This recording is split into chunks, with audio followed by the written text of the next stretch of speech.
Aujourd'hui j'avais envie de faire le Medio Book Challenge, pas le truc qu'on est censé faire en milieu de mois, mais bien évidemment quand j'ai vu, on était déjà mi-juillet, le temps que je me dise ok il faut que je trouve un moment pour la tourner, on était déjà fin juillet, voilà je tourne ça, on est le 1er août.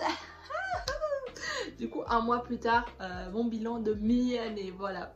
La première question c'est quel est le meilleur livre que j'ai lu jusqu'ici en 2023, et j'ai hésité entre deux, mais vu qu'il y en a un j'ai pas fini, je vais plutôt prendre ça.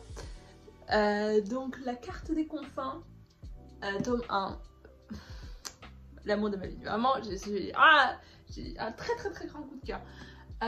L'autre livre que j'ai lu que le tome 1, mais j'ai acheté l'intégrale, donc je me dis que j'ai pas fini, vous voyez l'idée.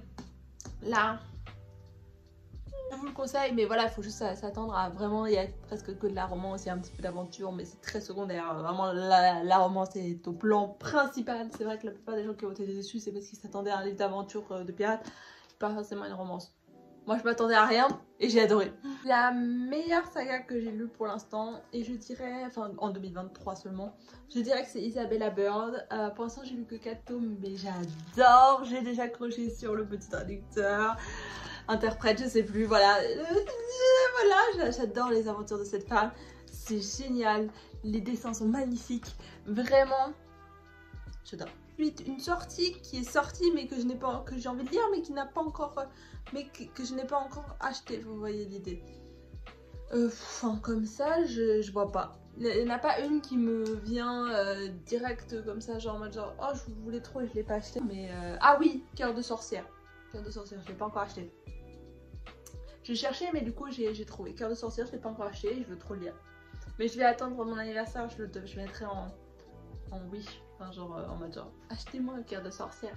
Très bien, Cœur de sorcière, oui.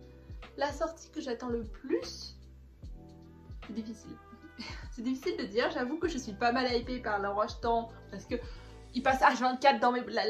L'autrice passe H24 dans mes pour toi, je vois H24 des trucs sur ce truc et je me dis c'est pas forcément mon style mais c'est tellement beau, purée, que l'autrice arrive à me hype assez, même si c'est pas mon style de livre, c'est vous dire à quel point, voilà. Après, dans les sorties prochaines, il y a pas mal de... En août, il y en a vraiment pas mal qui me hype. Et j'ai hâte, je vous laisse aller voir ma vidéo c'est dans ce sens là, ma vidéo sur mes sorties littéraires d'août. Parce que genre vraiment, il y en a vraiment pas mal. Ma plus grosse déception, je vais pas mentir, c'est Le Mari de Friska Island. C'est de la merde. Non, mais on se dise non, ça c'est pas possible. Non, j'ai pas aimé. Et j'aime toujours pas. C'est-à-dire que je l'ai pris, je pensais que ça allait être sympathique. Mais je pensais que ça allait être un truc... genre avec les étapes du deuil. On n'a pas les étapes du deuil. On a juste le déni. Ça avance pas. C'est un peu difficile ça, vous voyez. Ma plus grosse surprise, ça a été Le Veilleur de Brume. Donc du coup, j'ai lu que le tome 1, mais là, j'ai acheté l'intégrale. Enfin, du coup, j'ai lu le tome 1 en bibliothèque et là, j'ai acheté l'intégrale. Elle est trop belle, elle est trop beau. J'adore. Du coup, vraiment, genre, il est tellement beau dans ma wish. Il est tellement beau dans ma bibliothèque. En plus vraiment il en impose hein. Mais ça a été une très grande surprise et vraiment j'ai hâte de lire la suite. Vraiment ma nouvelle ou nouveau autrice préférée, je sais pas trop. Bah vu que j'ai lu un deuxième livre de Colleen Hoover, ça me rassure dans sa plume parce que j'en avais lu qu'un. J'avais déjà aimé sa plume l'année dernière, mais j'aime du coup toujours autant sa plume à Colleen Hoover. J'ai découvert, enfin, du coup j'ai commencé avec j'ai découvert Tifchi Clown, que vraiment j'apprécie pas mal. Et mon nouveau crush fictif, comment ça nouveau crush fictif au singulier? J'en ai un milliard de nouveaux crush fictifs. J'ai Blake, j'ai l'interprète et j'ai Ida, celui-là de Love Picks Up.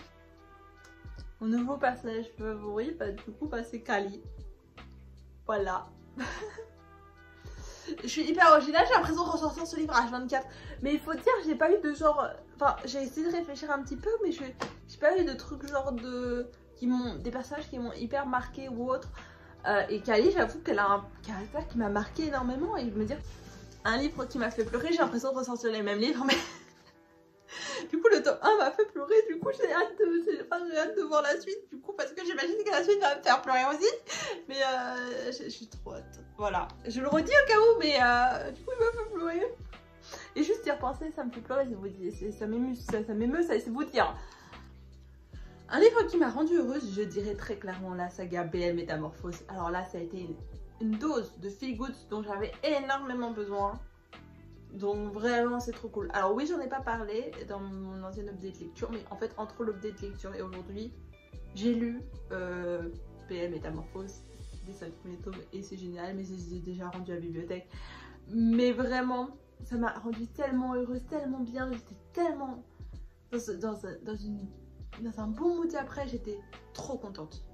Le plus beau livre que j'ai acquis, que d'ailleurs normalement je vais commencer aujourd'hui, Love Hypothesis. Regardez comme il est beau, franchement. J'ai hésité aussi avec Au bout du rêve, mais je sais pas pourquoi celui-là je le trouve un peu plus beau qu'Au bout du rêve. Pourquoi? Parce que je sais pas, déjà il n'y a pas de jaquette, moi j'aime bien les trucs genre non jaquette, voilà. C'est assez fourni, on a des choses assez légères quand même. Voilà, moi je trouve c'est hyper cool. Les pages roses, moi j'adore. Alors, quel livre je dois lire avant la fin de l'année? Je dois lire tout ça avant la fin de l'année. Je dois lire ces 2 cases-là avant la fin de l'année. Voilà. Plus d'autres arrivages. Et voilà, c'est ainsi que mon bilan de fin d'année, de mi-année, a été très court et j'ai un peu ressorti toujours les mêmes livres. La vidéo se termine, je vous dis à bientôt pour une prochaine vidéo.